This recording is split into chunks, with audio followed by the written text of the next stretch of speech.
கடவுள் எல்லா இடங்களிலும் இருக்க முடியாது என்பதற்காக படைக்கப்பட்டவள்தான் அம்மா.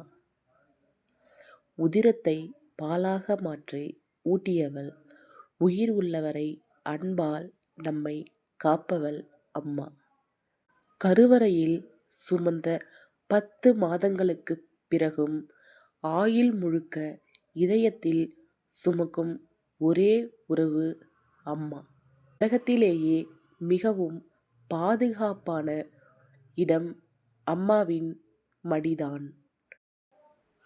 விலை கொடுத்து வாங்க முடியாத ஒரே உன்னதமான அன்பு தாயன்பு. நான் விழுந்த போதெல்லாம் என்னை தூக்கி நிறுத்தியது உன் கைகள் அல்ல, உன் நம்பிக்கை அம்மா. அம்மா என்ற சொல்லில்தான் உலகின் அத்தனை மொழிகளும் அடங்கும்.